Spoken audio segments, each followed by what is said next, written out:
Kia ora koutou everyone. Ko Megan Tupu and I sit on the executive committee for the Te Pita Ora NZILA. And I just wanted to thank you and welcome you all today to part B of our speaker series 1, which is looking at the different, the many realms of landscape architecture. Just wanted to, I guess we wanted to host this talk today just in order to help you showcase all the different areas that you can end up in as a landscape architect and all the different roles. Maybe showcase some areas that you weren't aware of, or give you some more understanding on an area that you think that you might be quite interested in. So I just wanted to thank all our speakers today that are going to run you through their experience of working with AR. So we've got a great lineup of Emily and Matt, who are going to be talking to you about multidisciplinary practice. So Emily's from Beca and Matt's from Isthmus. And then we've got Cory from Landlab talking to you about working in the private sector and focus on urban projects. And then we move into looking at landscape architecture in engineering firms with Lawrence from WSP. And Ashleigh in an architecture firm from design group Stapleton Elliott. And then we finish up with Sho, who's going to talk us through working overseas, which might be slightly difficult at the moment, but hopefully won't be long till the world opens back up again and that option's available. So I will hand over to Emily from Beca. Kia ora koutou, ko Emily Tokuingoa.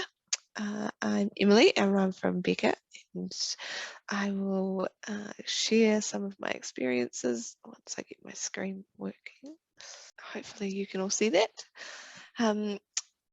So I work at Beca and I have been here for 11 years now.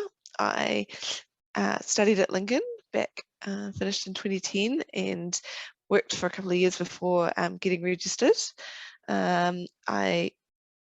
Phenomenally 11 years goes really fast. It's quite crazy. But I think I'll show you a little bit today about how my work has changed quite a lot over that time. So it doesn't really feel like I've spent 11 years at one place.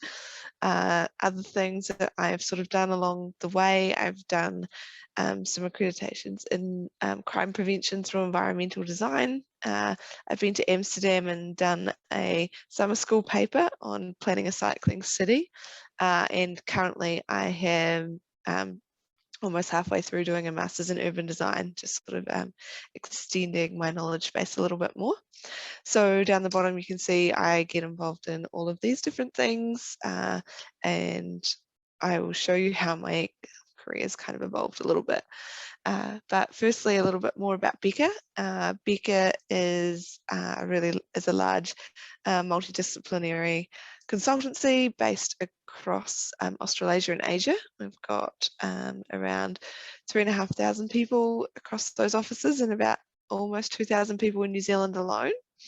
I was like the third landscape architect at the company, so that was pretty crazy. Now we've got 27 in our landscape and urban design team, and we sit within a design practice which has also got 30 plus architects as well. So it's really cool. We've got quite a good design practice set up, which makes it a bit of a, I guess, design focused practice within a larger company, which is quite nice to be part of a smaller family when there's so many people around.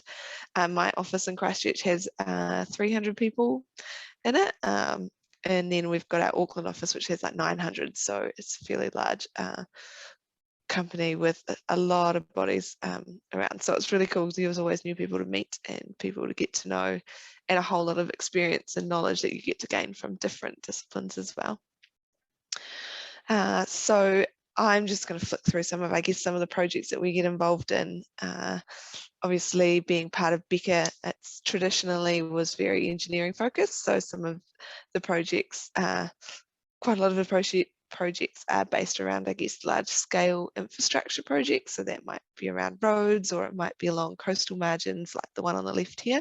This one is the Vanuatu Waterfront, Seafront. So the project was initiated because they needed to upgrade their seawall, which was a great opportunity to create a waterfront promenade and a seafront park behind that. So this is kind of our project sort of stem from some of those more engineering requirements that you might find out there in the landscape. And then we look transport projects, quite a lot to do on streetscape corridors, streets and on road corridors as well. So I guess in the early days when I first kicked off, quite a lot of my work was centered around motorway projects. So whilst these don't seem so glamorous, the scale of these projects is actually quite phenomenal and something quite interesting to be a part of. I spent about 3 summers sort of travelling backwards and forwards to Auckland to be part of project offices. So a project office, a project alliance might be set up for a 6-kilometre piece of road, and so you might collaborate in a different office than what you normally would with a whole lot of different disciplines, and it's quite a good opportunity to learn a lot from different people and to learn a lot about the different ins and outs of projects. What I really like about these projects were the scale. So we'd be planting anywhere between 300,000 and 700,000 plants in a project like this. So that was pretty amazing, kind of, I guess, the impact that you can have. And there's a lot of work around ecological mitigation that's required now. So you have to offset the what's being built with ecological opportunities. So that was, I think that's quite something that's a little bit unique about working in a really big firm with a whole lot of different disciplines. I also, so travel was a big part of that. Having been only one of 3 landscape architects at the time, we were sort of spread out across the country. So getting to be a part of that was quite cool. And as we tell our engineers all the time, actually, what are the parts of our road corridors that people remember? It's generally not the pavement, it's definitely not the drainage design, but it's definitely the landscape and what you drive through. I think if you think about when you drive through the lights of the Lewis Pass and the amazing native bush that you drive through, that's a real experience that's created by the landscape. So it's definitely something that we can use to our advantage. I guess some other projects that we get quite involved in, we have a lot to do with some projects across the Pacific Islands. So working with local communities on those islands to bring about public spaces for the community. So they're really fun projects to be a part of. Then I have in recent years become really involved in active travel projects. So to be fair, that motorway projects didn't sit super well with me. In a way, I was all about wanting to get more people active. So being a part of the major cycleway program in Christchurch has been really cool. I've been involved now for 5 years, and we've built 3 to 4 different major cycleway routes, and we're constructing more at the moment. And something that I really love is that I get to bike to work every day and see the number of cyclists growing, which is really nice to see the fruits of your labour, I guess, come, and the impact that it actually has on the community as well. Get involved quite a lot, I guess, tying into that is recreation projects. So we were involved in what was a really large Beca project, the Ngā Sports Hub in Christchurch. So that went from master plan stage right through to detailed design and then construction. So watching that come to life and now going, and I know that Lawrence plays hockey here. He's going to present to us soon. Watched my nieces and nephews play tennis here. So, you know, it's something that you actually get to use every day. So again, a really large scale project, which involved a huge number of disciplines as well. And on the right there, this is I guess a public space in Auckland, this Beach Road. It's a cycleway project, however, it's got a huge amount of public realm around it, and it connects to the Vector Arena. So a really highly pedestrianised route, particularly during events. So huge spectrum of work that you get involved in. Other things that we are quite involved in, I guess, through our transport projects are we develop frameworks. So frameworks help to define what the outcomes might be from an urban and a landscape perspective. So we might set about 5 key objectives about making sure that active modes are considered, that the environment's considered when the design is getting done. So these projects are really interesting and provide a really good opportunity to set the scene right from the beginning and create a strategy for how the projects might go forward into the future. Other projects that we, I guess, Beca specialise a little bit in is strategic, sort of from a strategic perspective. We get involved and provide advisory roles to clients. These are quite different in not your traditional landscape architecture, but that whole understanding of how things knit together and outcomes for people make our roles or our discipline really, really good at inputting into these kinds of things.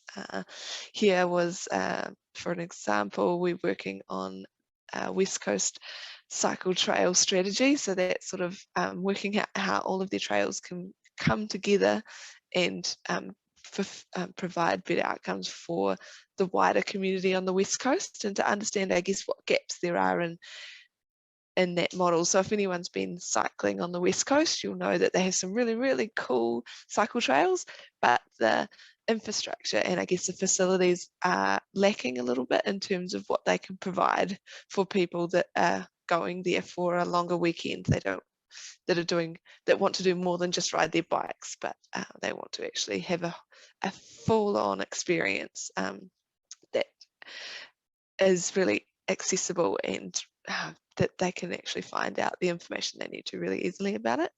And on the right, we're actually currently working on some strategy documents for parks and trails in the Mackenzie district. So they are trying to set about how they might spend development contributions from different developers into parks and open spaces across their whole district, and where the priorities might be. At the moment, they don't actually have a strategy for this, so they don't actually know where to spend their money and where their money is best spent. So we've done some community engagement. So we've talked to the community to understand what it is that they really want to get out of their parks and open space networks. And then we pull together and create scopes and then look at different visions and principles and outcomes for those different townships within the whole area, working out an action plan for how they can actually deliver the projects going forward for the next 10 to 20 years.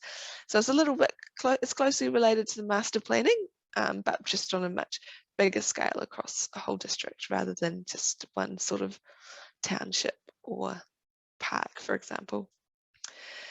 And then the other thing that have got a little bit more involved in, and hopefully you all know about crime prevention through environmental design, so that's the CPTED.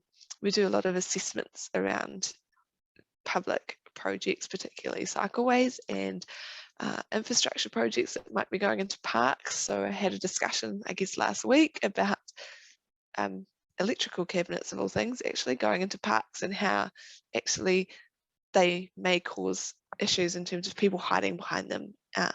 So I was working out how you can design layouts for different infrastructure so that they reduce and mitigate impacts of crime, I guess. So trying to reduce them as much as we can. And for me, when I go out and do site inspections, we do site inspections in the day and at night, and just to understand how different it feels at different times.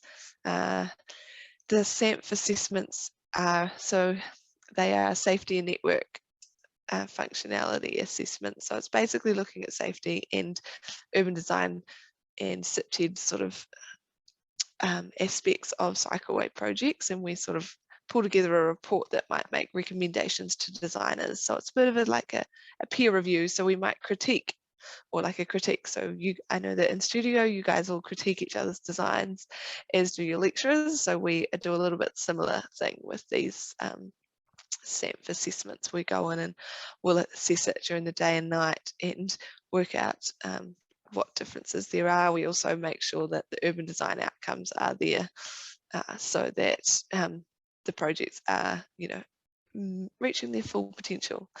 And I guess on the right, there's a wee thing there called the Mle Test, which is a little bit embarrassing, but basically this means, it has been written about by one of my colleagues about thinking about different perspectives when we do design. So it's not just about thinking about us as able-bodied people, it's about thinking about those that, you know, maybe disabled, that might be in a wheelchair, people that might be pushing prams, people that might feel vulnerable in different situations. So just to make sure that we keep trying on different hats. So I guess that's my lens that I bring over those projects. And then I got the opportunity in my passion in the cycling space. I got a bit of a sponsorship from Beca to actually go to Amsterdam and study planning a cycling city and understand a little bit more about how they bring cycling into their city streets and the design that they do. So that was really interesting, and I used the learnings that I got from that course like every day. And just a little bit of a taster, just thinking about the different types of bikes there are. I mean, we always go, not everyone can ride a bike, but actually there's some incredible technology out there that I got to go witness firsthand when I was in the Netherlands. And yeah, there's wheelchair bikes, there's fridge bikes, there's everything you can imagine. So just put a plug, sorry, I'm bike orientated, there will always be a plug about bikes in my presentations. But yeah, just something to think about, and something that I get to live and in my everyday work, I get to live and breathe this stuff. So it's really exciting. And then other things that you get involved in when you are working, some of the community initiatives that happen, which really stem from the passions that you're involved in. These people are amazing. They've all suffered from strokes, and thanks to the recumbent bicycle, they're actually able to ride their bikes. I've been going and riding with them, and they are amazing. So they share to me what they don't like about what they don't like, or what they really are challenged by with the cycle networks, and then I can help integrate that into the designs that we're doing. And then this is another fun one that I was involved in just before lockdown last year. We closed down Colombo Street and created a play street in the middle of the city. So it was really cool just to see families out enjoying the street that's normally closed to traffic, and just showing people what the opportunities are for when we remove vehicles from spaces and bringing space back to the people. So that's me. I just wanted to clarify. I'll let you know that I guess working for a big company, there's so many great opportunities with big projects, lots of learning opportunities to grow and develop into all sorts of fields that you want to, and you get to learn quite a wide range of different discipline knowledge as well through your involvement in some pretty complex engineering projects. So yeah, I think that's all from me. Thanks, team. Thanks, Emily. It's really interesting, especially your extra study you've done in Amsterdam. So next we've got Matt from Isthmus. So I'll hand over to you, Matt. All right, well, good. All right, kia ora everyone. Yeah, yes, my name's Matthew Jones, and I work at Isthmus. I am a Unitec grad from back in 2004. Call myself, obviously, a landscape architect by qualification, but call myself a design planner, which is what I'll go into in a little detail later on. Urban designer, do a lot of urban design work, and I'm a principal at Isthmus now. I'm also chair of the Auckland branch of Tuia Pita Ora, the NZILA. I'm an appointed panelist on the Auckland Urban Design Panel, which is a role which I love. I'll talk a little bit about that too. And I'm also a member of the RMLA, which is the Resource Management Law Association, which gets involved in resource management to the RMA and anything related to that. So that can be from lawyers through to landscape architects and any other consultants, planners who work with the RMA. So I was a Unitec lad from 2001 to 2004.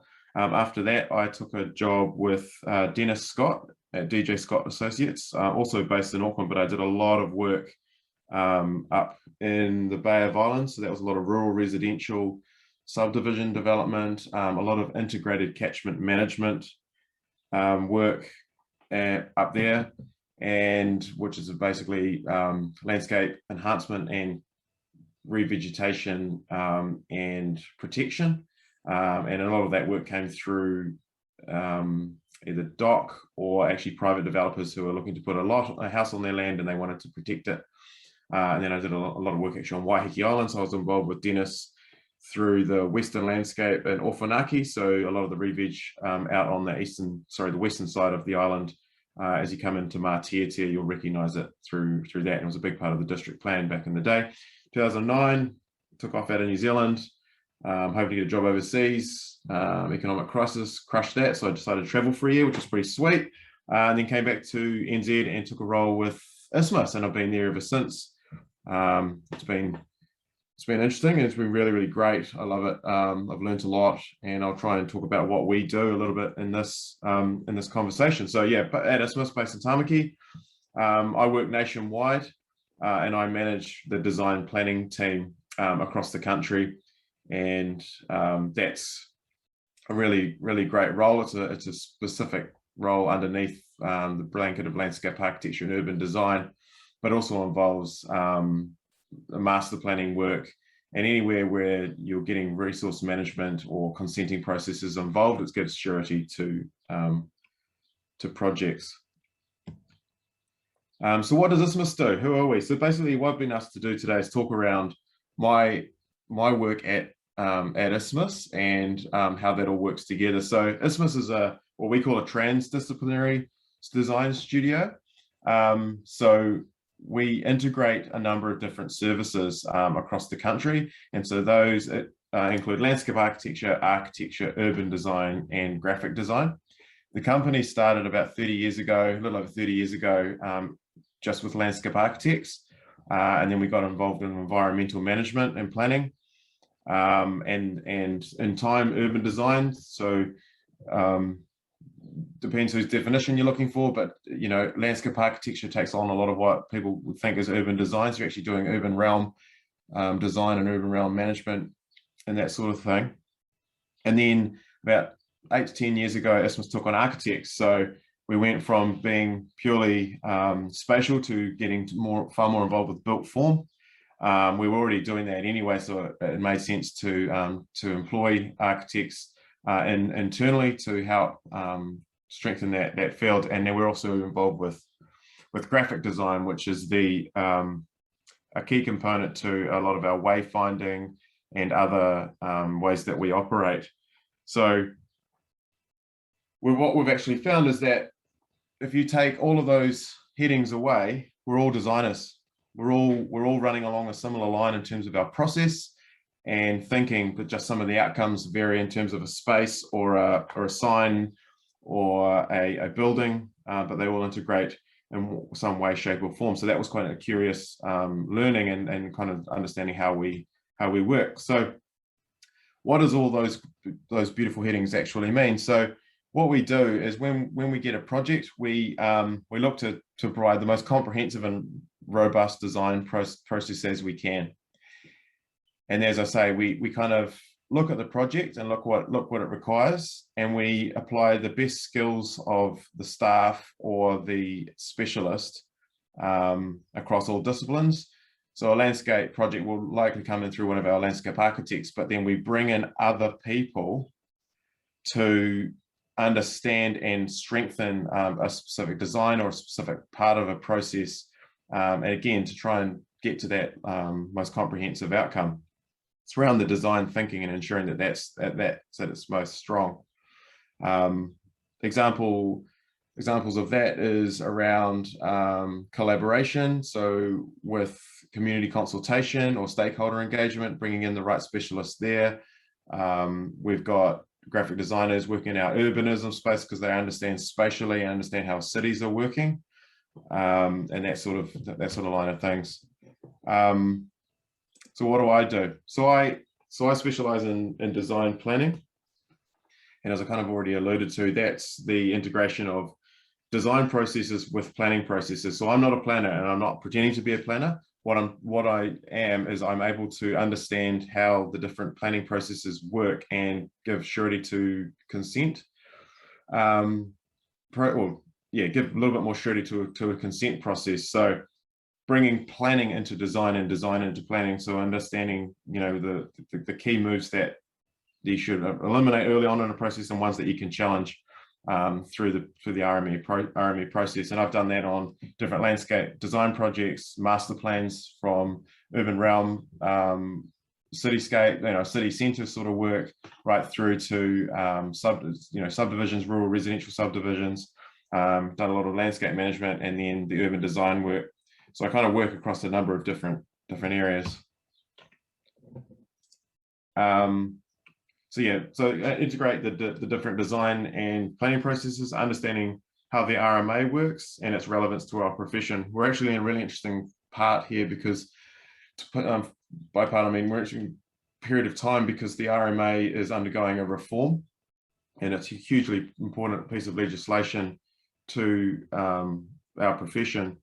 And there's been a subgroup set up to try and identify and break down what the RMA could and may look like going forward. But as a student, you people have the opportunity to try and understand what the RMA reform is going to do and how that will affect us going forward, because it's been a critical part of the profession for the last 30 years, and then how it's actually been chopped and changed over time, and now it just needed a bit of an overhaul and separating it out to natural and built environment, and then also the climate change components of it as well.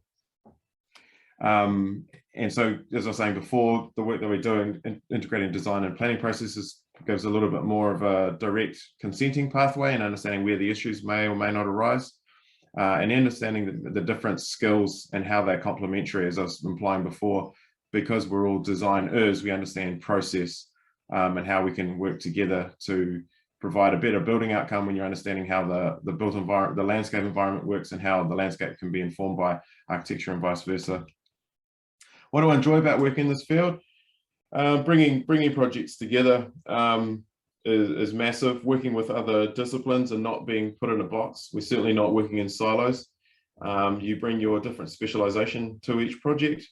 And because you're looking at it from different angles, but going towards a common outcome, you're able to break it apart, interrogate those different parts, and put it back together again with the different lenses on it, and it gives more strength when it's all put together. And what's the saying?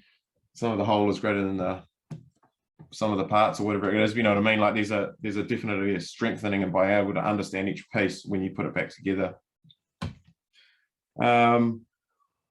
What else do I enjoy working in this field? We're working as part of a large ecosystem of projects of different consultants. So even though at Isthmus we've got architecture, landscape architecture, urban design, and graphic design, we're working as part of bigger teams. So that's in the design fields, movement. So you've got traffic engineers, environmental. So you've got ecologists, and other specialists, noise consultants, and then planning. That's a big part of the work that I particularly do, and then legal, to ensure that projects are getting consent. So this is right back at the start of projects, giving them surety to get the consent to be able to put something in the ground. And I often say to clients that are trying to push the limits, you say you don't have anything until you've got something. So if you're trying to put an extra couple of levels on a building, when you're doing a consent phase, if the 10th story of a building which is only allowed 8 is going to pop you over the edge, you may as well not even have 8, because the 10th isn't going to be possible. I love working in the diversity, so a series of different scales and different complexities. So I've done a lot of urban, as I was saying, a lot of urban works. So consenting, waterfront, open spaces. I'll show you some extra slides in a minute, but on some of these examples, but then rural residential development in Auckland and the Waikato. I've worked on wind farms, like this is on the image here, which was actually really intriguing. I've done a few wind farms up and down the country, and that's involved the design of them and arrangement of the turbines across the landscape, understanding how they sit within the landscape and the character, with a heavy emphasis on the fact that the country or the government, both the left and the right, are eager to investigate renewable energy. Some more than others, but that is definitely an area that New Zealand is moving in. So there's significant opportunity in energy at the moment. Some geothermal work in the central North Island, and doing a lot of travel across the country. So not just being stuck in Auckland and doing, which is ironic when I'm sitting in my living room talking to you right now, but not being stuck just sitting and doing local work. It's working at a range of different scales on a lot of different types of work in urban and rural environments across the country. Some project examples. So to talk about how Isthmus has worked across the different disciplines. So this is Te Wananga. I'm sure Cory will talk about Quay Street, or perhaps in a few minutes' time. But so this was a job that Isthmus did the design for the waterfront component and also the ferry terminal. It involved our landscape architects, urban designers, and design planning in terms of how it works to gain resource consent through looking at the unitary plan. I wasn't directly involved in the design planning, but I was involved in some of the early conversations around the pros and cons and opportunities on the site. Dominion Valley Road. So this is a pure, this is an architecture job, which we used as looked at from an urbanism point of view. So the urban realm and the local environment, and landscape architecture from how the spaces are working in between. This project ended up going through the Environment Court through its consenting processes and subsequently received consent. It was a really interesting process to understand how and what you could do on Dominion Road, a main north-south transport corridor in an area identified for local centre development. So that's a particular type of business development which allows for a certain level of residential opportunities, but also it came right off the back of the unitary plan in Auckland being released. So it challenged a few of those limits. So we had a few had a few submitters interested in challenging the pros and cons of the design. So that was a really interesting process to work through. Kumatoto, so this is Wellington Waterfront. Again, a project which involved the wide range of our disciplines at Isthmus. The incredibly impressive and complexly detailed wooden structure, the folly element, and then the landscape architectural component of the ground plane, how it celebrated Wellington Waterfront and how it formed part of a greater part of the Wellington connections from the stadium right round through to Oriental Bay. So that's a big part of what's going on in the city there. And the last one here is around what some people say is not the glory side of landscape architecture, but it's a really important part of it, is around plan changes and policy and policy review. So I've done a lot of work across the country in this area. So last year I was involved in the district plan review for Queenstown Lakes District Council for certain sections of their district plan, working on the design and theoretical arrangements for new zoning. So this example here is for Kainga Ora, looking at opportunity for upzoning parts of Auckland, and then providing justification from a landscape architectural and urban design perspective as to the zoning and the reasons for the density and the opportunity for open space and connectivity, transport nodes, and that sort of thing. And it's been a great process to go through, and it's ongoing. But yeah, so that's a very quick synopsis of what I do, what Isthmus does, and how we operate. So please ping any questions into the Q&A section of the call, and I'll be more than happy to answer anything you've got in due course this afternoon. So yeah, thanks very much. Thanks, Matt. You've done a real interesting mix of work there. So next up we've got Cory from Landlab. So Cory's just going to talk through his kind of experience of working in the private sector and urban kind of projects. So I'll hand over to you, Cory. Yes, kia ora koutou. My name's Cory Manson, and I currently work at Landlab. Apologies, it is a bit of a recycled document. Took together my workbook from registration, but had a couple of good diagrams and mugshots. So there you go. I've been working, I currently work at Landlab in Auckland, originally from Marlborough, and studied at Victoria and Wellington. And then since uni, spent 2 years over in Sydney working at Aspect Studios, and spent a year in Christchurch before making my way back north to Auckland.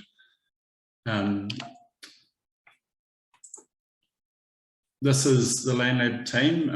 Went for it's meant to be the funny shot rather than the serious one. And this is our team, relatively small. It's about 14 of us and still relatively young. I think about 8 years under our belt. And I've been there for 6 now. So I guess there's certainly some benefits of working within a small team. It does mean relatively agile with other consultants that we can work with. And we have been quite fortunate to be able to work across a bunch of different parts of the country.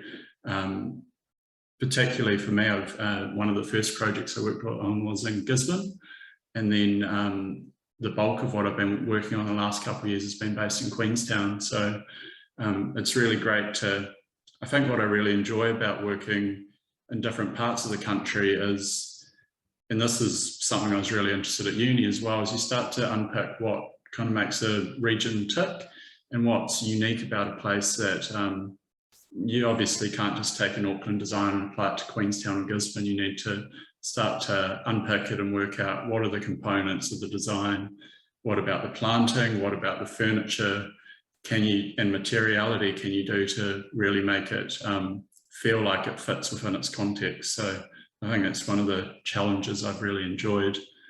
Within the team, it's a great mix of people, definitely missing them a little bit at the moment, working from home. Least level 3 was a bit of a reprieve today to go and get a coffee, but yeah, it's even so within this environment, it's still been great to not only have the weekly kind of admin catch-ups, but kind of having design sessions. And I'm very focused on Queenstown projects currently, but being able to see what other people working on around town in different parts of the country, and it might only be for half an hour, but being able to contribute or input and kind of have that design culture still operating even over teams. So yeah,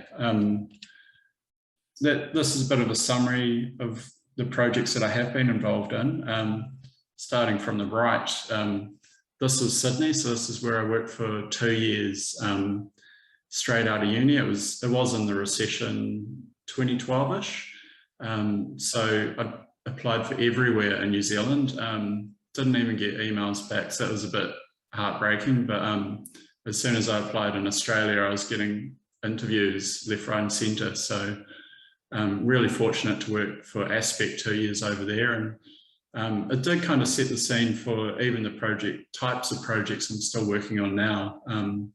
There were a lot more competitions. I felt like I was working on competitions almost constantly over there, some really high profile ones. And the fun thing about that was, again, being a landscape architecture practice, we would work with all these different types of architects. So we'd work with Durback Block Jaggers or Tony Caro and all these type of practitioners, which kind of definitely linked to the type of design that we're doing. So even though studios often create the type of style that they work with design, but those different collaborations link to quite different outcomes across the studio. So that was really interesting. And then alongside the competitions, there were a lot of kind of projects that Aspect was it was about 25 people, so it was small, but it was growing.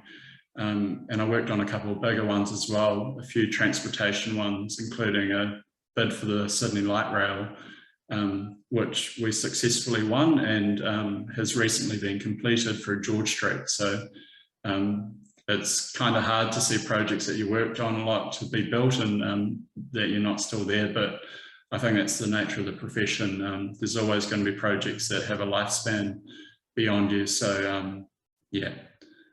And then, as I said, Gisborne was one of the first projects that I worked on.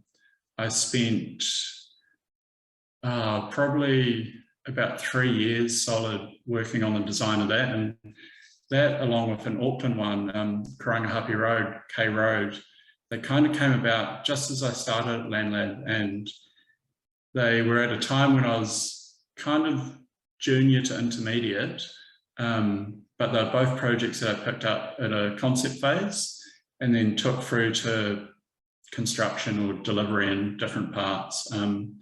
Gisborne, I'll show in a sec, kind of had a history that was a little bit more fraught, and I guess it's one of the disappointments that you do learn on quite early. You can spend up to 3 years detailing and working for a really good concept, but it's always kind of at the mercy of a client or a contractor. So there's kind of things that you can learn there, whereas compared to K Road, that's actually, I've been able to see that all the way through to completion and being able to be the person on site, observing the construction, making calls, was actually quite empowered in terms of the relationship we had with the client and the contractor. So for me, seeing that from a stage when I was doing concept work and very junior in my role on that project, to take it through and be that lead project landscape architect was really awesome.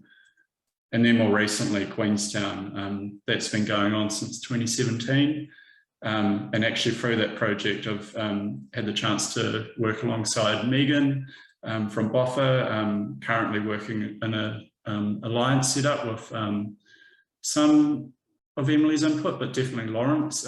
Lawrence and I are working alongside each other a lot on the arterial section of this. So being in a small firm like Landlab, having an alliance set up means that, like Emily was saying, there's benefits in working across those bigger practices and getting a different way of working, and particularly the engineers, and kind of getting those relationships building there. You learn a lot from all those different disciplines. That's really great. I've got a couple of pictures. I'll probably run through some of these relatively quickly, but Gisborne, so I was really excited about this project being a coastal project. Coastal was definitely my mantra all the way through uni. And one of the opportunities was to develop, and there's a bit of a theme here, but develop paving that has had resemblances or distilled from the headlands of the East Cape and the East Coast. So as part of this project, I did a site visit around the East Cape and seeing all those different headlands and the incredible coastline, and then trying to distill that into something that had qualities of that, but through the paving, abstracted it in a way that you're not trying to portray something, but it kind of had qualities that these rugged coastlines did. A little bit of working. So I guess I did spend a couple of years on this, but kind of showing some of the points that we worked through. Very initially, site analysis, starting to look at levels, what kind of desire lines or edges are important to that space. Some very early sketching, which admittedly was pretty crude and certainly not where we got to with that end outcome, but kind of important to show in the process. Starting to simplify that as develop design and starting to have a little bit more logic to the space. Getting to this point and then realizing that it's probably a little bit too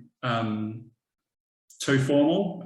How can we bring back a little bit more character to the space? Going a little bit too far, pulling it back, sketching, and then coming up with the final resolution. And I think this is kind of part of the Landlab process that we do try to instill across projects, is kind of this issue of not trying to draw something once, but draw it several times. And I think three times is kind of the rule, but this one certainly went for a few more. And I think just seeing that sequence to where the finished one got to was good. But then the other part of this project was the contractor and the relationship with the client. Unfortunately, it was just people moving about in the end, and we didn't have a client rep who was backing our role from the project. So although we got really good outcomes on the first phase, as it got into the main part of the project, the council there were under a lot of pressure to deliver for the 2019 celebrations of Captain Cook's Landing. And they just started to cut corners and started doing things without involving us in the same way, which was a shame. So there's parts when I look at it now and I'm kind of quite stoked with how that came out, whereas there's other parts that even looking at them now is kind of hard, but you do learn that. I might just have to flick through these ones a little bit quicker, but certainly spent a lot of time working on Karangahape Road, consultation and working with the community from the outset. That was really important. And this was an event where the whole street was opened up to the public and kind of showcased, if you flip the mode of it being a fully transport street to one for people, what the opportunity is. A lot of the stuff I was working on the project towards the end really was this level of detail. It was curbing, it was transitions, it was paving, and getting into that type of stuff on site. We did use VR quite a bit on this. That was back in 2016, and we had the setup on the street as part of that Open Streets Day. But I guess the highlight of this project for me was the Pawa bus shelters, and we wanted to do something that was bespoke to the community. It wasn't a standard Auckland Transport bus shelter, but it was also about a narrative of Pawa, and that was something that working through with a mana whenua artist, something that Tessa brought to the table, and the fact that Pawa was used in the eyes of carving, the overbridge effectively being the eyes of the street with the views. And so an opportunity I had was to come up with the colour gradient right down to the RGB values of what the colours were that you would find in Pawa, looking at images, and then getting test prints and making sure we got that refractivity right. It's a finished product, still pretty stoked with the outcome. And then at night as well, and just the change in terms of light and the daytime, and I think kind of sits quite well on the street. And comparatively, everything else is quite simple and subtle, and having one piece of something like this on the street kind of works. And finished cycleways as well. And then just on Queenstown, so I have been involved in this quite a while. It started with master planning back in 2017, and coming up with a couple of key moves that would start to change the way that the city could be planned for in the future. And a couple of these moves turned into real projects which are now on site, which is pretty awesome to see. Again, see that consistency through, which isn't always a given.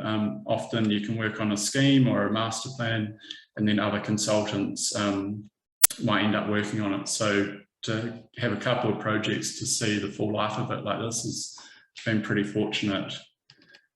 A big part of this was working with local mana whenua, and again was collaborating with Okaha, but also Boffa Miskell. And I guess those sort of, it strengthens your relationships across the profession, but everyone has different things that you can learn from each other and bring together. So I think that was quite a valuable experience. And and developing a set of themes and values that are really important to iwi of the area and can be articulated through the project, right down to starting to think about paving and stone types in Punamu as well. It's my 15 minutes, sorry, I'll just stop that. And then just to finish off, this is one of the images of the street, and like part of it is kind of producing these type of images, but in terms of what makes something like this up in terms of a design, there's a lot of working through in terms of the materiality, the paving, the furniture, tree detailing, planting, something particularly when you're talking about regional uniqueness and character. Planting's definitely one that sells it, definitely with materiality as well, and then even lighting. And in terms of the paving, an exercise through here that was able to work through was connecting the geological character of Queenstown and the metamorphic nature of the schist banding and the glacial movements, and then starting to work through a design process to how can you convey that graphically within the street, and that being the outcome there. And that's the render, and Megan might be able to provide a more recent update, but this is under construction at the moment, so keen to get down there soon. Cheers. See that outside my window right now. Thanks very much for that, Cory. So next up, we've got Lawrence from WSP, just talking through kind of working in I guess, an engineering company. So I'll hand over to Lawrence to explain more about that. Yeah, so my name is Lawrence. I'm a landscape architect at WSP. I graduated from Lincoln University in 2015, and I've in my 7th year now of professional experience, and I was registered in 2020. So up until this point, I've had a few different little jobs here and there before WSP. I started off in a 3-person team out of uni at Pocock Environmental Design, and then did about half a year of work at Rough and Milne and Design Lab at Lincoln University. And then I managed to get some full-time work down in Queenstown with Megan at Baxter Design.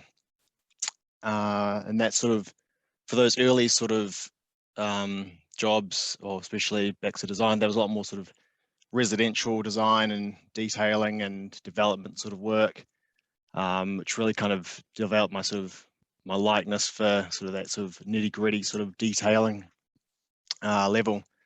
But after a year in Queenstown, I decided to move back up to Christchurch and started working at Opus, which is now WSP.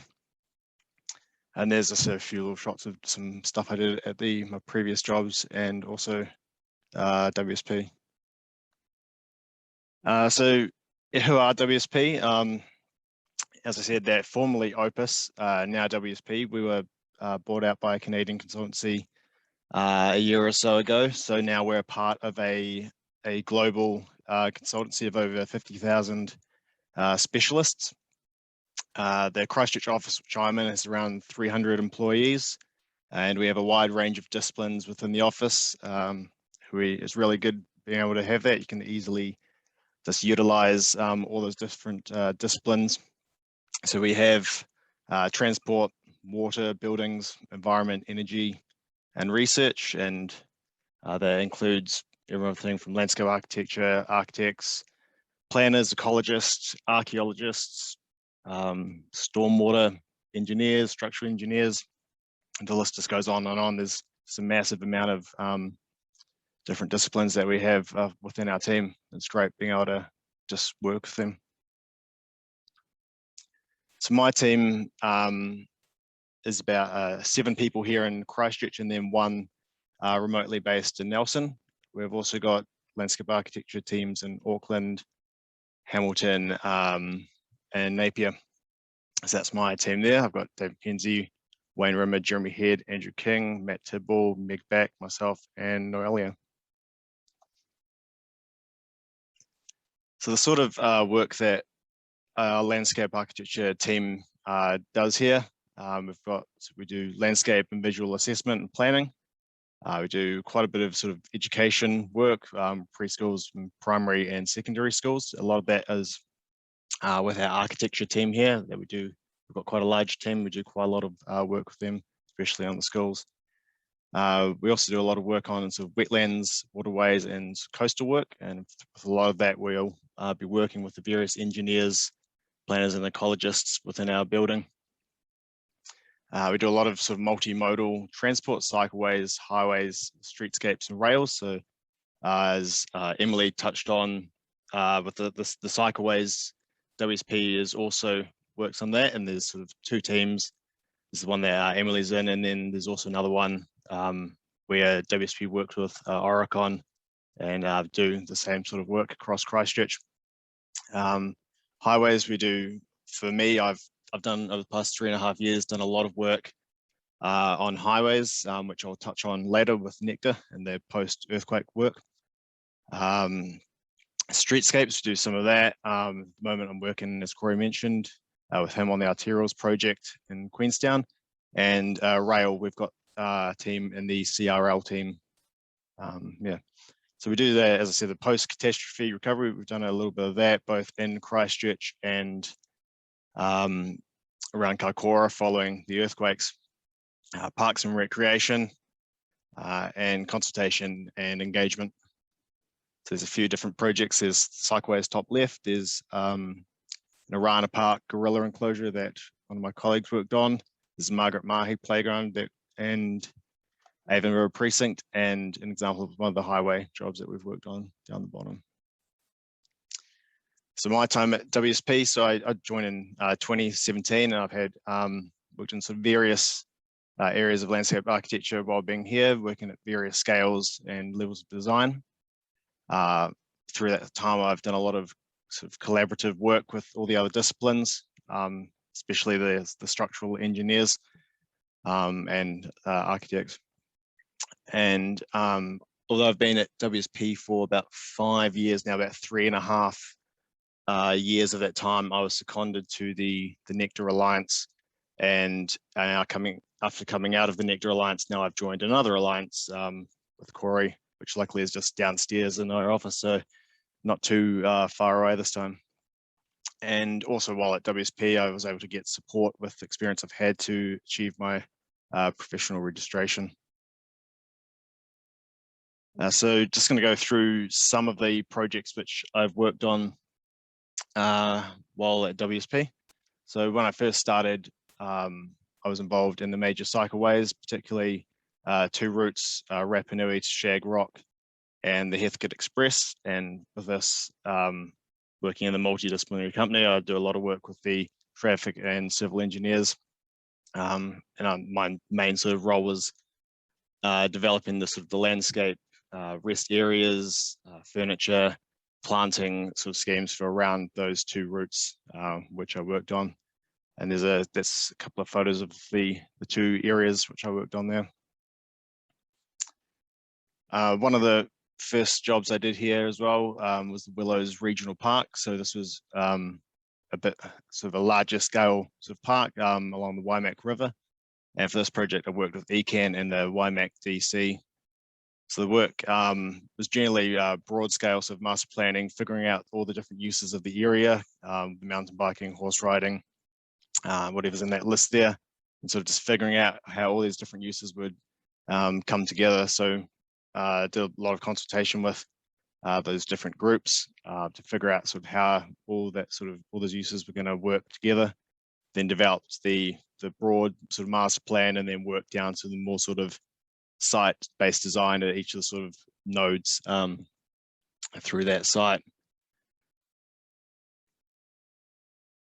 Some work I'm doing at the moment, some ongoing work, is with the park rangers around here in Christchurch, and we're looking at quite a lot of different sites across Banks Peninsula, and this is quite sort of, although the area I'm covering is quite large, this is sort of one of the sort of smaller sorts of scale jobs I'm doing, where it's a lot of sort of small sites where I can just kind of pick it up and go and have a close relationship with this one park ranger and just kind of do some work for him when he needs. So at the moment, I'm looking at the Tioka Reserve. If anyone's familiar with that, it's kind of if you go to Little River and go right out there. So sort of they're looking at sort of retiring some old farm up there from grazing and potentially what they can do with that sort of large area and make it more sort of recreational opportunities in the future.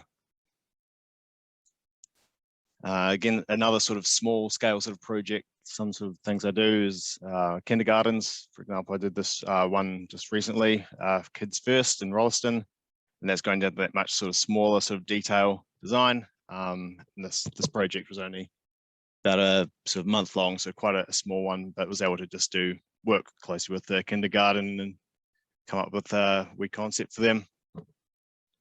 And these sort of small projects, WSP sort of started giving me the opportunity to sort of do project management side of things, which is then you've got sort of where you have to sort of manage all the time on the project and billing and all that sort of stuff, which is a good skill to have.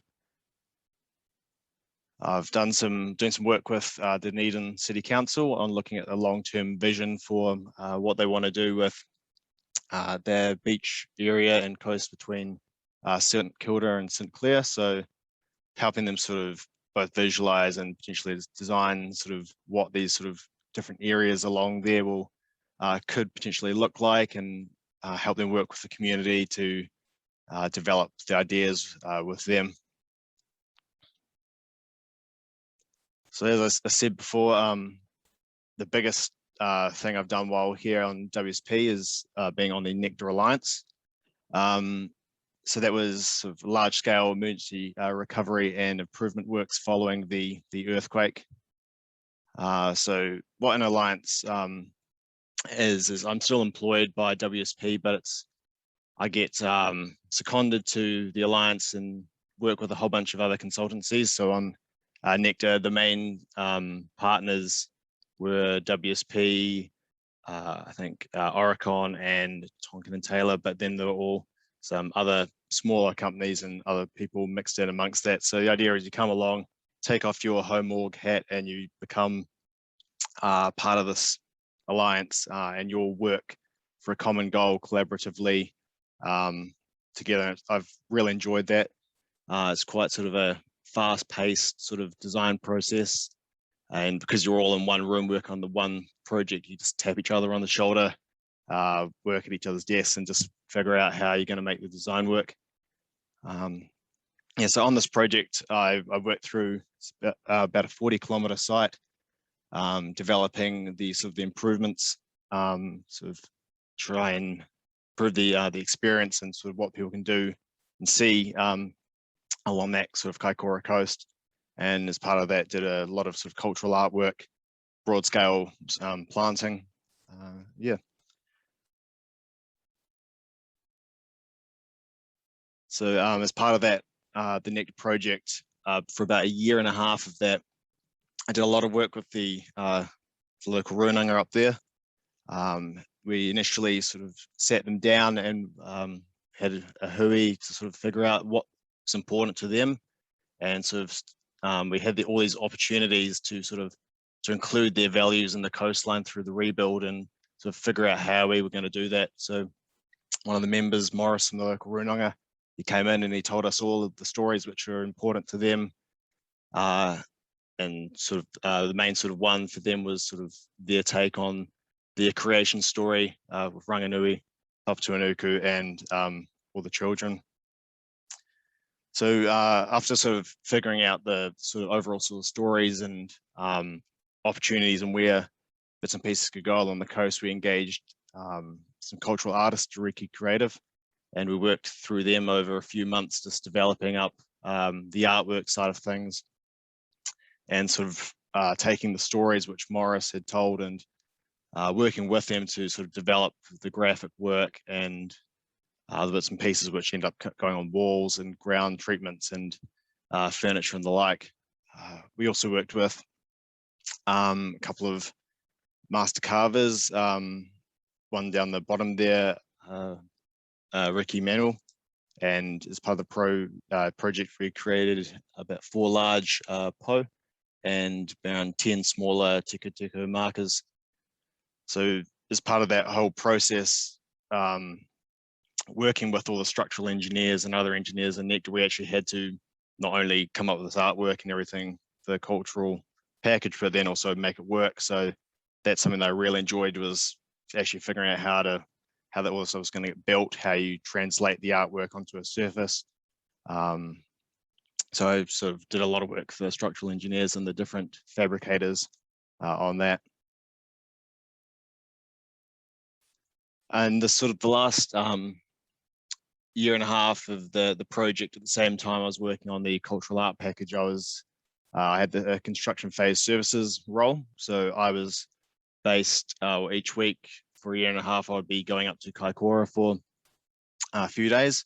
And this was a site observation sort of role where I would be going across all the numerous sites all across the corridor and checking in and making sure the designs coming to fruition, doing all the daily observations.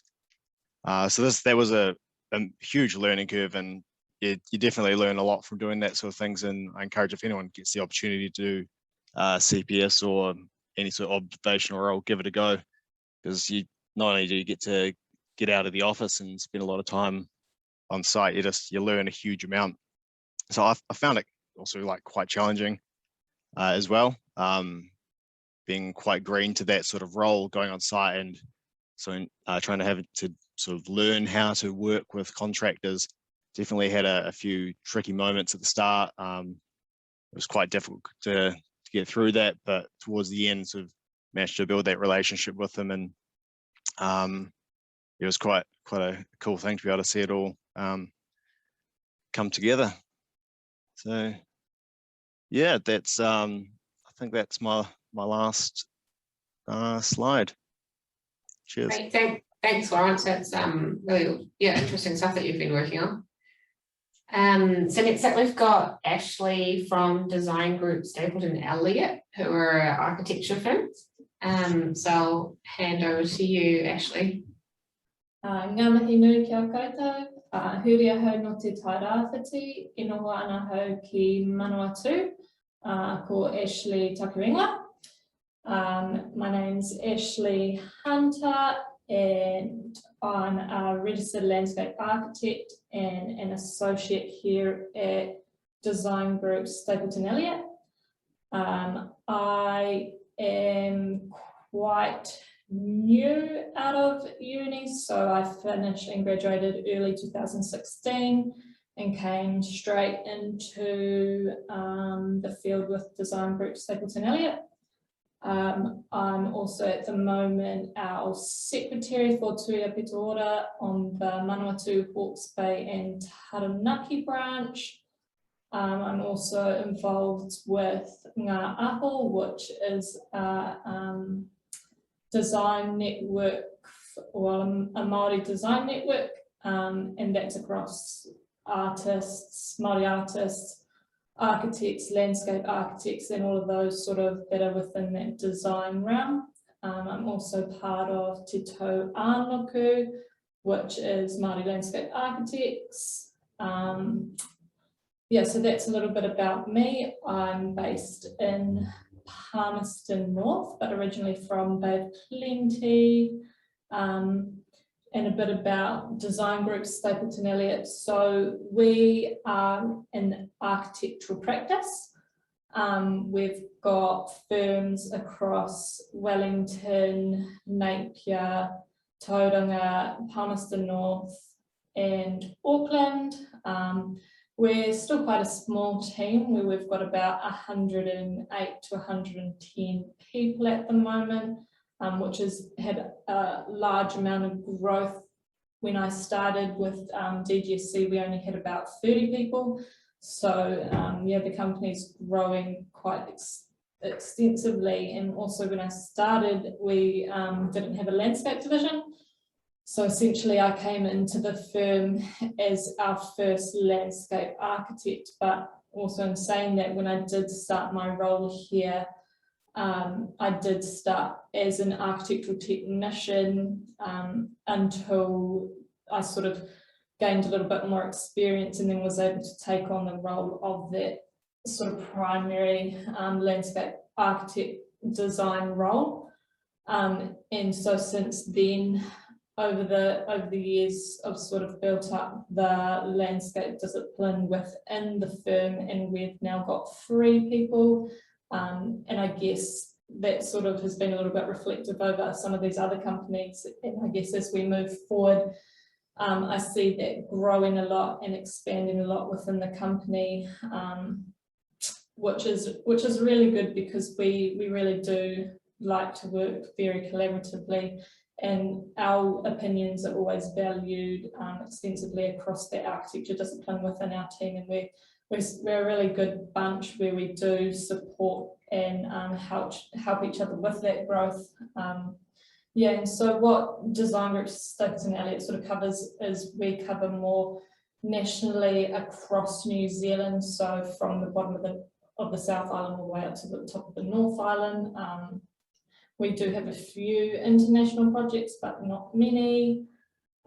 We sort of cover off commercial, we cover off residential, we cover off housing and schools and education. And part of our role as landscape architects here is that our role is majorly to support our architects in making sure that, you know, the things that we're designing in terms of that in that built environment relate back to the context of the place and the space that they're building in.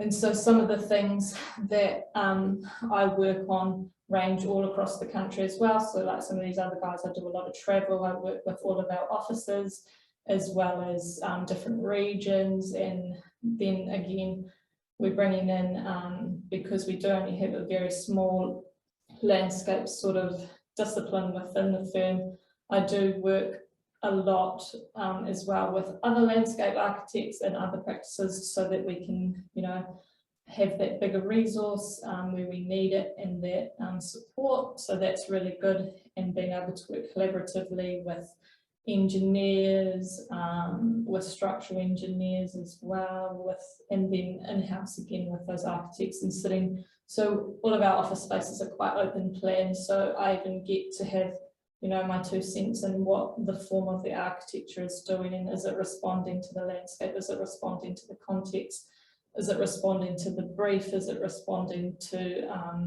you know, the way that the opportunities and the constraints of the site are laid out. And then on the flip side of that is how is the landscape responding to that built environment as well, and are they talking to one another? And so some of the things that I've worked on while I've been here are sort of town projects, like civil projects and urban projects. So this one on the left is the Opotiki Library. And with that one, sort of our client was council, and we're working to upgrade their library facilities, and in doing that, creating like a civic precinct. And again, we're working closely with mana whenua and having you know, local artists and carvers and things, and getting people involved in making sure that we're really upholding our values and our design principles that align with the people's aspirations. And so that those sort of projects where we're working in that civic realm and that urban sort of context are very much about making sure that the region that we're working in, that we are working in that co-design space where we're talking with our clients and making sure that we are looking at the people and the place and, you know, that rohi in that region that you're working with, and making sure that those values are upheld, and that the space is really working with that context. And so we do a lot of schools and a lot of little fine details and things like this that really talk to our overall design values and our principles. And it's always every like little process that we go through, we go back and we say, you know, are we upholding these values, are we upholding these principles, and how are we reflecting that in our design? And then even in saying that, we also then reflected upon the company and say, you know, how are we upholding that and reflecting that in the company to make sure that we are reflecting that in our design. And so this one here is the Eastern Institute of Technology up in Napier. And then we are looking at a lot of master planning. So I do a lot of master planning, whether that's even just a 3-house subdivision to over 100 houses, master planning 100 housing areas, but then also looking at rural sort of subdivisions and master planning those and providing landscape management plans to the small scale where you are just doing sort of resource consenting and making sure that those conditions are met, making sure that you're providing really good landscape amenity for those residential sort of homes, especially now that we're starting to look at building up on that density where we are trying to meet those sort of council requirements on their housing numbers that they need to fulfill for the region. So it's really making sure that we're still providing that amenity and that outdoor space that really hold value to the users at the end of the day, that we're not putting people in housing, but we're designing housing for people. So yeah, that plays on some of this other housing that we do here. Looking again at some of these bigger projects with mixed use and how we start to look at bringing in laneways and the urban sort of design phase. We are really working with the architects to really activate those edges and bring them into the context of city rounds and how that sort of gets affected, as well as this project here was quite prominent because it was this corner here in the Bay of Plenty in Whakatane. It was a gateway entrance, so it's really thinking about, well, what's that first view when you're coming from that street front, and how does that tie in with the rest of how Whakatane is moving, and then also how is that playing with the context. So back here you've got a large hillscape, and then out here you've got coastal areas. So how does that form in the building relate back to that context?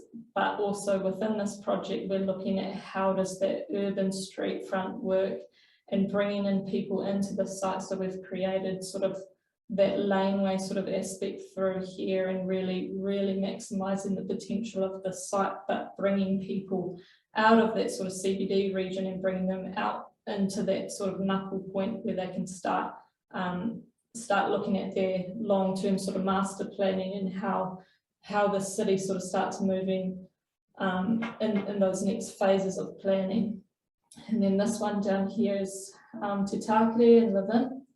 And so this one was working with the architects and really playing on that narrative and working with mana whenua to really gauge their aspirations and make sure that this building was multi-generational and that it was really easily accessible and that it reflected the people of the region and what their stories were and what they wanted to tell. And so we work real closely with mana whenua, and we work real closely with the council, and that project is quite special and quite interesting, how the landscape and the external edges and the external environment relates to that internal environment and the way that space works.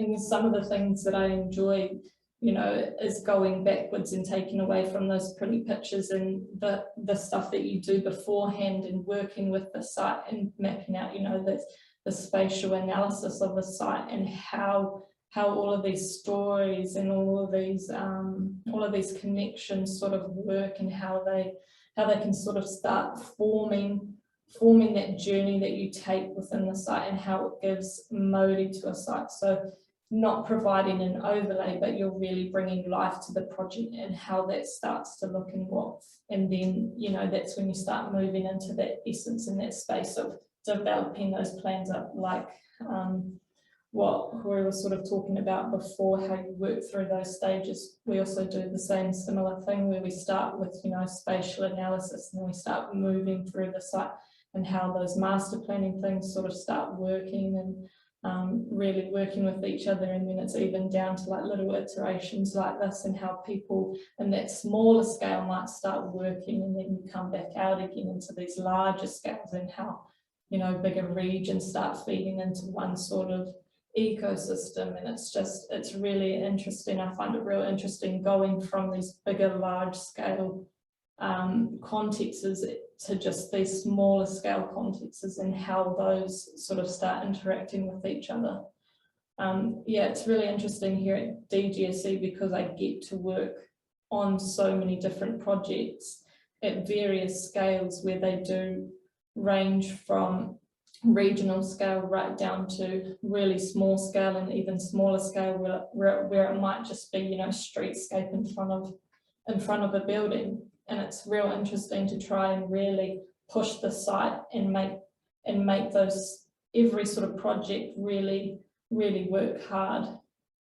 And another sort of good thing that I get to do here is with collaboration with the architects is, you know, I'm always getting to grow that side as well, and sort of provide like my input into sort of what they're designing in their space. And we really work hard at supporting our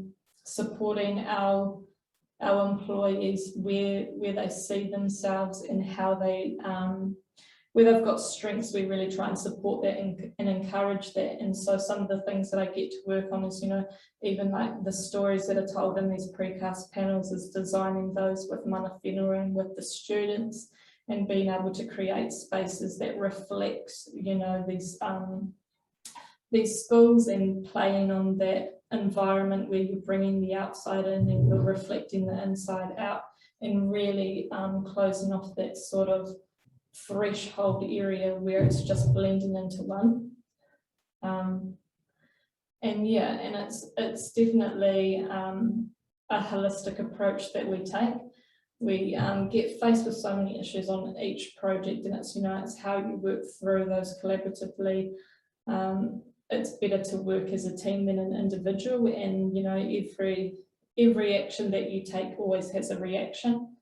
And so yeah, it's about supporting one another, and really being able to work in a space where you feel comfortable, and where you can really reflect and be able to work your best with within your team, because then that produces your best work. And essentially here at DGSE, like the opportunities that I've been given, and the spaces that I've been able to work in and travel, and being able to really build relationships with other practices, with other people, with communities. That's really what I really like to do, is just building those relationships and being able to provide better outcomes for people. And yeah, our motto here at DGSE is that we really advocate for enriching lives through architecture, and that's the same with our landscape architecture.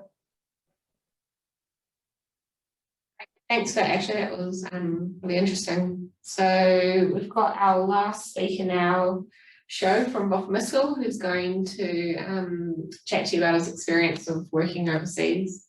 Cool. Kia ora, everyone.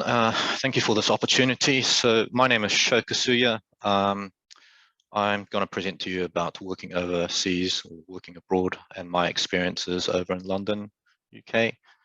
Just a quick introduction of myself. So I'm an ex-Lincoln University graduate, class of 2010. I started my career at Boffa Miskell in the Christchurch office, and then moved up to the Auckland office. In 2014, I made my move over to the UK, where I worked with BDP, Building Design Partnership, for 7 years. And then quite recently, I returned to New Zealand in 2021, and now I'm an associate principal at Boffa Miskell. It's to kind of set the scene of my my experience prior to going overseas. So I had about four and a half years experience working in the public realm, and delivering quite a lot of streetscape and shared space projects while I was at Boffa Miskell. And the kind of experience that I was really got my hands into was delivering concept design work as well as sketches and illustrations. And I had really good opportunities to deliver a lot of planning and resource consent drawings. My forte was really in the technical delivery of projects, so I had a really good experience in delivering a detailed design right through the tender, construction, and site experience as well. In terms of software skills, I was competent with Photoshop and all sorts of Adobe softwares, and then good at 2D drafting and being able to deliver 3D models in SketchUp as well. At the time when I left New Zealand, I wasn't registered as a New Zealand NZILA. So the kind of project I was working on in Boffa Miskell was delivery of projects like Fort Lane and the shared space projects, which was really common at the time. And this really gave me the kind of knowledge and background to work on some technical projects as well. So in 2014, packed my bags with 2 suitcases, and I left over to the UK. And I guess at the time, I didn't really know what to expect, but I did go through and send through my CVs and portfolios to a number of companies. And one of the companies I sent it to was BDP, who Boffa Miskell had prior kind of engagement with, and we worked together on delivery of the Christchurch blueprint. So they got back to me quite quickly, and they said they were quite interested, and the rest is history, really. So BDP is an international design practice with multiple studios in 9 different countries, and in the UK, I believe they've got 10 different studios as well. It's the second biggest architectural practice after Foster's and Partners, with about 1,200 employees just in the UK. And this is a picture of what the design studio looked like. It was a great space. The London studio was an old brewery, and we were divided into 4 different levels, and real amazing natural lights, and it really did feel like a design studio. So the London studio was about 360 employees, and we were a multidiscipline studio. So BDP offered a range of different types of services. And I guess Emily probably touched on this a little bit earlier, but I guess the benefits of working in a multidiscipline studio is you really get to harness some of the knowledge and expertise of working in such an environment. And you do learn a lot from collaborating between these different disciplines, and it's also great fun as well. You get to work and exchange ideas, and by the end of my time with BDP, I had made some great friends as well. So my team was considered, well, our team was called Urbanism, and it really comprised of urban designers, urban planners, and landscape architects. And we had about 30 landscape architects in our studio. This is our studio space on the 4th floor, and we had about 8 urban designers and 10 planners. Going into the projects, so this was one of the first projects that I worked on when I landed in the UK. So this is AstraZeneca in Cambridge. So you may have heard of AstraZeneca quite recently coming up in the media, but they're a global pharmaceutical company, and this essentially was a major project for their new headquarters for their research and development centre in Cambridge. This was a huge project for BDP. We had a separate office and design team for this, and the project was about £500 million. And this is just the overall master plan. And the key component of the research and development centre, which was about 12,000 square metres, as well as a number of new office buildings, an energy centre, a transport hub, as well as recreational facilities for the 2,000 employees that were going to relocate into this new facility. I guess one of the biggest challenges for me coming from New Zealand was just the sheer scale of these projects and the amount of coordination required.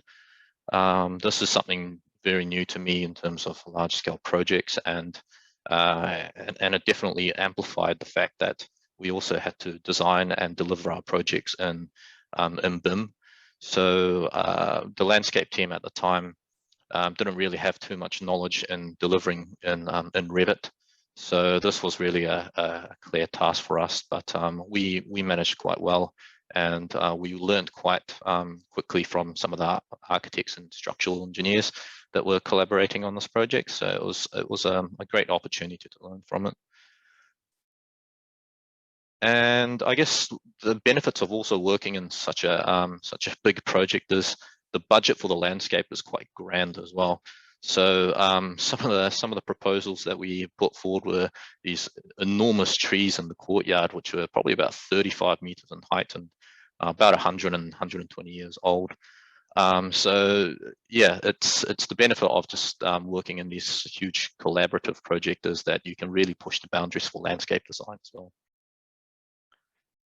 Just changing the scale now, one of the second project I kind of want to talk about is Hauken Arcade, which is a much smaller scale project out in West End of London. This project was about 3.5 million in delivery, and it really comprised of a courtyard space. So the existing space, the existing site really had a residential tower to the north, and apartments to the east, as well as retail buildings to the south, and a grade 2 listed building to the west. And what the client really wanted in the space was that they wanted a flexible space where the residents, but also the retail space could really spill out, and the existing site conditions really didn't offer it. This was the only hard landscape space that was offered, and a small patch of lawn that had kai walls and hedges that really didn't allow for any of people to access the site. So our proposal was really to open up the space entirely with hard landscaping. To the north, we wanted to create a bit of privacy for the residents on the ground floor and expand on the planting area. We retained some existing trees on site, as well as created this beautiful serpentine granite planter edges, and located some key seating areas on site. The flexible kind of the courtyard itself was supposed to be flexible, so we created a grove of magnolia trees, and we also removed the solid canopy that was also on site and replaced it with a transparent glass canopy as well. So in 2016, we broke ground on site, and this was the site conditions that we were working with. So this gave us great opportunity to work with some of the local contractors and establish some really good networking opportunities.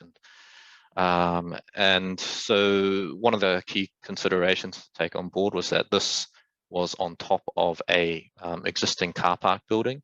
So we had to remove everything and excavate everything off site and re-waterproof the entire slab and foundation. One of the constraints that we came across on site was working with these smoke vent panels, which we don't really come across in New Zealand, but these are generally installed over basement levels over in the UK. And in case of an emergency or a fire breaking out in the basement, the London Fire Brigade needs to be able to come onto site and break through these panels to release some of the air and smoke coming out. So this was a great opportunity to work with the Fire Brigade and really get a great understanding of how these processes worked. So we set up a trial where we placed on our finished paving surfaces, and the Fire Brigade required 2 minutes to be able to break through the paving panels and into the concrete. So this was a really good experience that I learned from on site as well. This is just a general illustration of what the tree pits look like below ground and the extent of the waterproofing that occurred on site. What I really liked about working overseas was just the general use of natural stone and high quality materials. And this is a great example and a lovely material that was imported from France. This is a limestone, which we use for our paving surfaces. And we put these subtle little details into the ground of these zigzaggy patterns, which really added to the character of the site. And what I didn't really mention was that this site is in a conservation area, which means there are a number of heritage buildings around the site, which means that we had to be conservative in the type of materials that we used, and it just really needed to be coherent with some of the architectural materials that have been used as well. These are our solid granite bench that was imported from China, and oops, apologize. And again, working with solid stone was just a luxury, because in New Zealand generally we work with a lot of concrete. So these benches were about 1,500 wide in some spaces, and we did install some LED lighting underneath as well. And to top it off, we installed these beautiful Iroko hardwood timber seats on top, and we made these beautiful kind of serpentine benches that wrapped around, which the client was very stoked about as well. Here's just a quick image of what the space looked like at night. Sorry, it's not the best image, but hopefully you get the understanding. And just generally, as I said, the client really wanted to use this as a flexible design space. So this is an example of how they utilize the space during Wimbledon in summer. So they really brought out these temporary seatings and put a huge wide screen, and everyone got PIMs for free. And yeah, it was a generally really well-received design by the client. And the final project that I want to touch on is the Houses of Parliament, so and the Northern Estate Program. Essentially, this was one of the biggest commissions that BDP landed, and it was a privilege to work on such a huge scale of a site. And essentially, this was part of the redesign and restoration of the Palace of Westminster. And as part of that, the House of Commons needed to relocate from the Palace of Westminster. Therefore, the NEP program was born, which included really the relocation of the House of Commons into a number of these grade listed buildings. And this included a £500 million refurbishment of some of these buildings. And we were commissioned to work on the public urban realm and the estate landscape internally. For security reasons, I can't really go too much into what happened, what kind of designs we proposed in the inside, but I can go in a little bit about what kind of proposal we did propose for the external space. But generally, we were asked to look at security measures. This came as part of the terrorist attack that occurred in 2017, just up the road in the Westminster Bridge. And so we were looking at ways of protection to the general public from hostile vehicle mitigation measures, as well as generally protecting the House of Commons using these beautiful kind of railings that they had on site. It really was trying to understand the heritage element and how we could really modernize some of these materialities and approaches. So we carried out a number of different types of studies and looked at the twisting of different types of materials and trying to keep the design language consistent within the context as well. And some of the small little studies that we looked at was using parametric designs and looking at some of the gate finishes and how we could really create something unique out of these twisting metals. And we had some really great opportunities to work with some talented designers to come up with these awesome motifs on the gates as well. Look, I'm just going to finish up with a couple of these renders that that was part of the estate. So as much as I can't really talk about it, these images were made available to the public. So, but you can hopefully understand the quality of the work that we were delivering as part of the scheme. And as a quick summary, I just want to hopefully just touch on that. Hopefully you kind of get an understanding of the experiences that I had going in overseas, and the kind of projects that I was working in a multidiscipline design studio. And hopefully you've got some key takings of the type of projects and the grand budgets that you can work with in a overseas company. And really UK was the forefront of new technology and BIM, and I felt like I really took away some of that experience with me. Well, I didn't really touch too much on the work-life balance and travel, but there is that great opportunity. You're only a stone throw away from going over to Europe. So really take that opportunity, and you do get to meet and work with some great talented designers. So use that opportunity for networking as well. And finally, just things to consider was just plan ahead if you are thinking of going overseas. Probably about 6 months. Just make sure that you've got all your visas and working permits sorted. If you are going over, do your research and really understand what kind of design firms are out there. Timing and experience, it's really up to you, but 4.5 years for me felt really right. But again, you do need to relearn quite a lot of the British standards and the frameworks and planning elements out there as well. So just bear that in mind. And budgets for living cost, you know, be prepared to pay extortionate rent, but that's all part of, you know, working and living in a great city. So that's the end of my presentation, and I'm happy to take some questions later. Thank you. Thanks for that, Sho.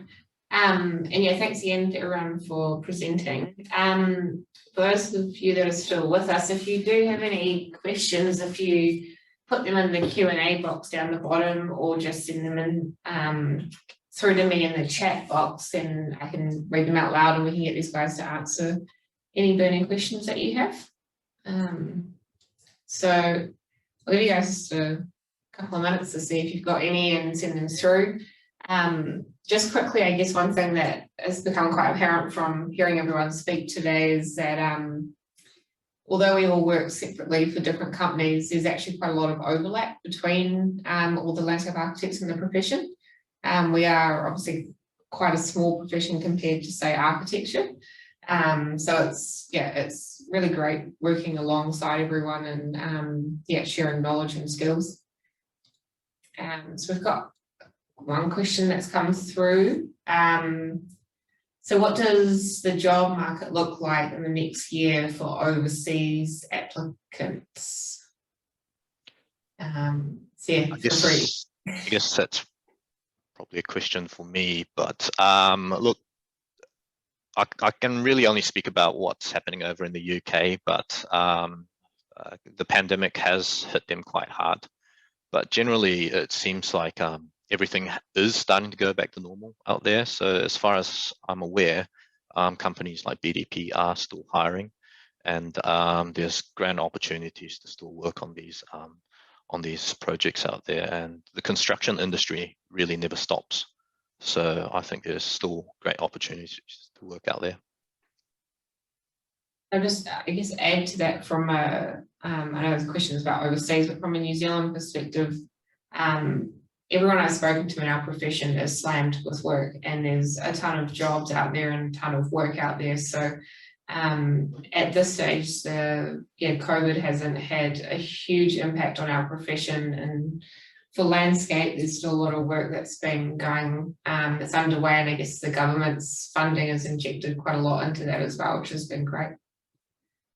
Emily, you mentioned that you do quite a lot of traveling with your work as well.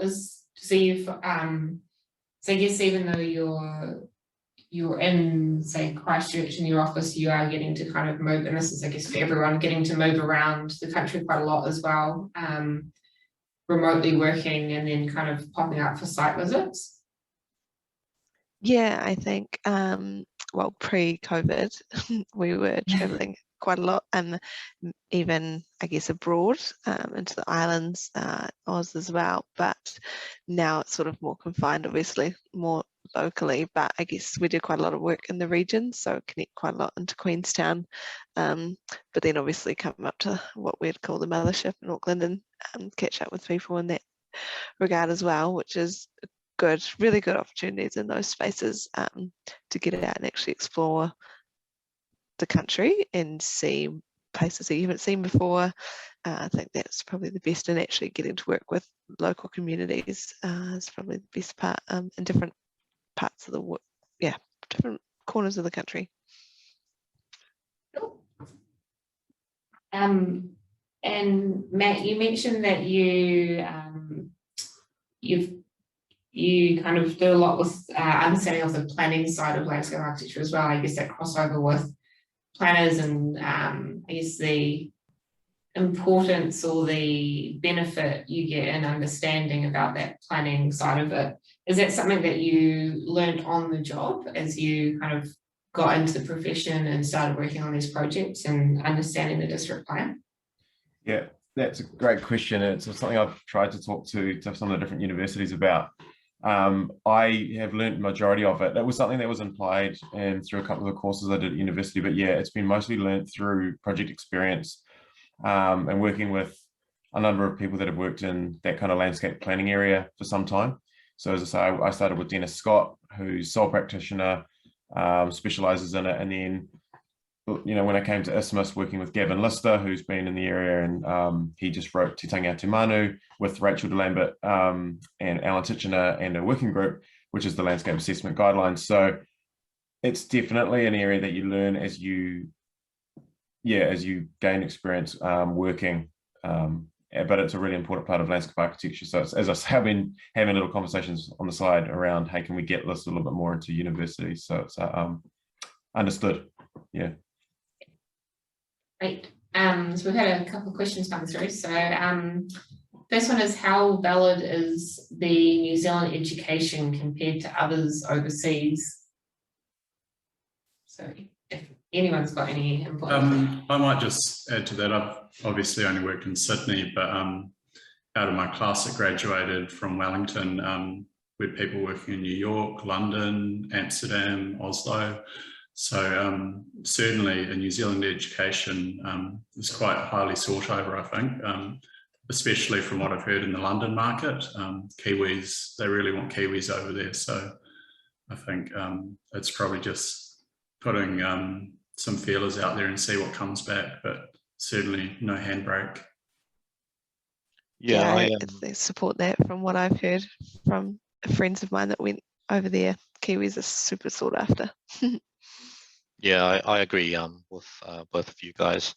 I mean, working overseas really was a great opportunity to meet others from other countries as well. And I think one of the best benefits of working in a huge company like BDP was being able to collaborate with and share different cultures and nationalities as well. So yeah, definitely the New Zealand education, yeah, right up there.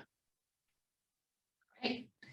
So another question here is it common to work or collaborate with the Department of Conservation on projects?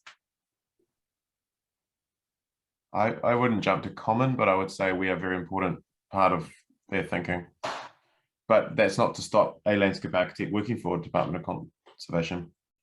I know a few who have done that. They've worked in private practice and then gone to DOC or vice versa, and knowing how we can help the DOC vision. Yeah. We work with them quite closely on as stakeholders on quite a lot of projects as well. So I think that's yeah, we are quite connected to them in many projects that we do. And yeah, I think it, like Matt said, it'd be awesome. It would be grand to have. It's always grand to have more landscape architects in those sorts of places and roles so that we can work more collaboratively. I was about to say the same thing, Emily, where it's a bit more of them in a key stakeholder role, I guess, in projects at the moment. But yeah, definitely know some landscape architects that work for them. So it's, yeah, it's great to see that kind of growing as well. Am I right in saying that the Milford project stock? Yeah, yeah. Well, there you So, go. Go to Landscape Architecture Aotearoa and it's right there. yeah.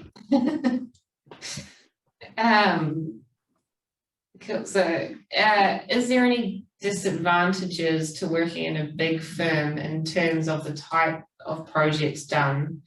It seems to be more engineering based.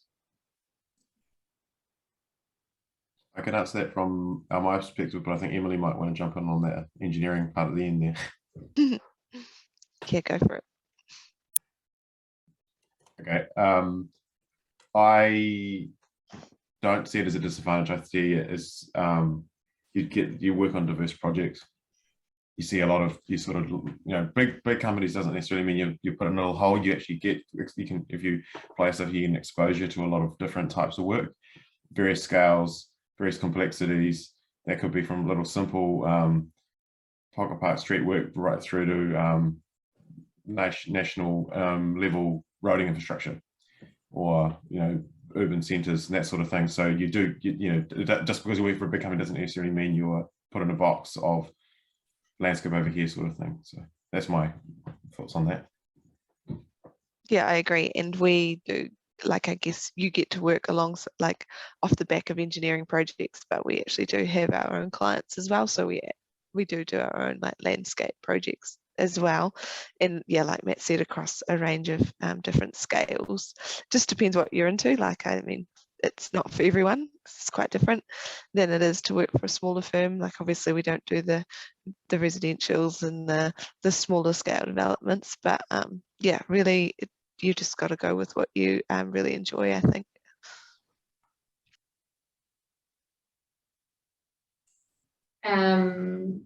So there's another question here. When skills are lacking in software, do practices have staff that focus on visualizations or outsource work to others?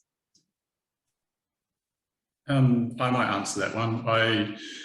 The year I spent in Christchurch was actually as a visualizer working for an architecture practice. So I've got a little bit of background in that. I think currently with the way that the modeling's going, is a lot of us are using SketchUp and Inkscape purely for a lot of the work that we do. So it's it has taken the pressure off doing those kind of fully polished renders that were a little bit more traditional. Within Landlab, yeah, we've got 14 of us, and I think within the team, there's probably 2 staff who, one is actually not a landscape architect, she's a spatial designer, but just got a really good graphic keen eye. And there'll be people that kind of control the quality across all the projects, but Inkscape has kind of meant that anyone can model something in SketchUp and it's presentable. So it's helped heaps with like this current project that Lawrence and I are working on, just kind of using it as a collaboration tool and like in meetings, being able to share stuff like that. So it's been a bit of a game changer. Yeah, I agree with Cory on that one.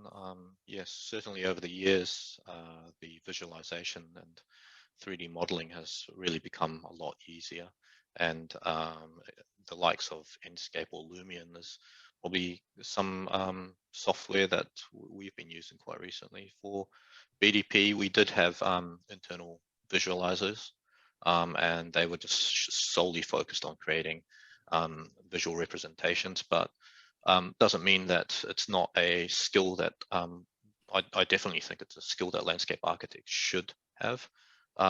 It's just a means of, well, it's just really a tools for communication, really, and yeah, an effective one too.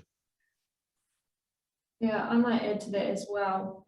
Coming into an architecture practice, all of these guys, they were all in Revit, so essentially I hadn't done anything in Revit yet in terms of software. So I guess depending on what practice you go to, I'm sure they all sort of have those programs set up to help support you to learn, the software that you've got within each company so that you guys can work collaboratively or work as one.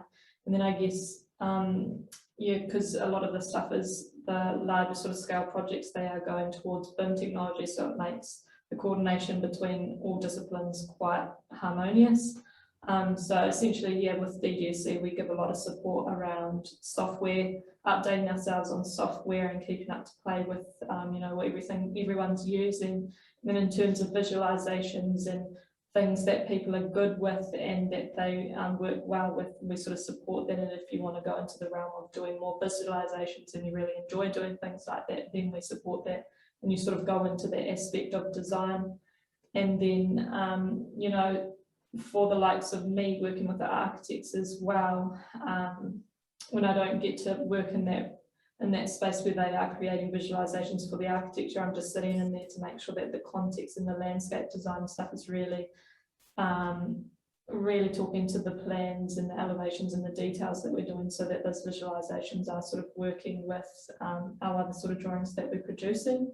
But yeah, I'm sure across most companies, they do have that support there to make sure that you're upskilling in the software that your teams are using. Yeah, I guess just one thing to, as Ashleigh was saying, like if you're hearing people talk about programs throughout this presentation that you're not learning at uni, don't panic. You'll learn programs when you go into those different companies, and different companies have different slight programs that they might use or favour. And I guess, yeah, as some people have alluded to, we're kind of moving more into an area where we're working more in Revit, and we're all kind of learning that as well. So don't be afraid or put off by having to learn new programs, because most companies will have that support there for you. Okay, I'll just see if anyone's got any last few questions, fire them through. Otherwise, we might let everyone head off to have their dinner.